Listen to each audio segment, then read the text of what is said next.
2026 tidak hanya menyita perhatian pecinta sepak bola di seluruh dunia, tetapi juga membawa dampak ekonomi yang cukup signifikan bagi pedagang elektronik. Tingginya antusiasme masyarakat dalam menyaksikan pertandingan-pertandingan bergengsi membuat penjualan televisi, perangkat siaran digital, hingga layanan internet mengalami peningkatan.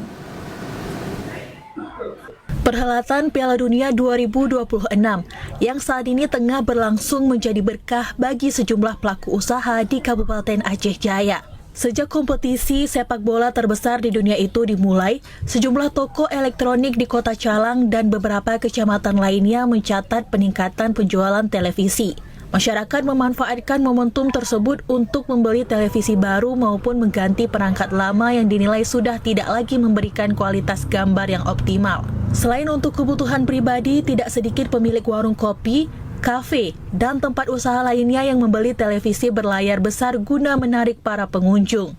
Selain televisi, perangkat pendukung siaran digital seperti receiver parabola hingga speaker aktif juga mengalami peningkatan penjualan.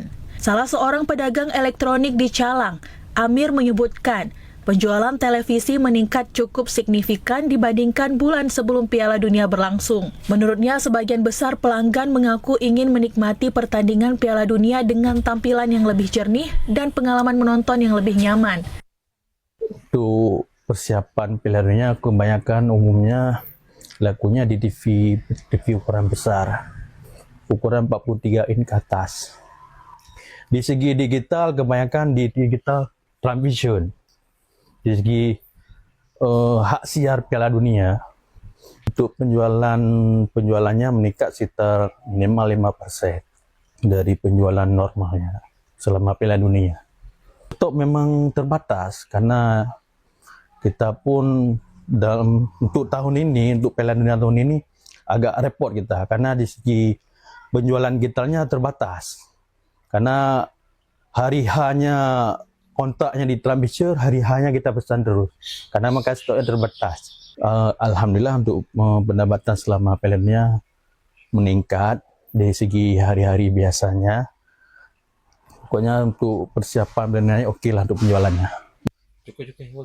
Semarak Piala Dunia juga mendorong tumbuhnya kegiatan nonton bareng atau nobar di berbagai wilayah Aceh Jaya. Mulai dari warung kopi, kafe, hingga sejumlah fasilitas publik ramai dipadati masyarakat yang ingin menyaksikan pertandingan Piala Dunia. Kondisi tersebut mampu memberikan dampak positif terhadap perputaran ekonomi di tengah masyarakat. Dari Aceh Jaya, Musliadi, TVRI Aceh melaporkan.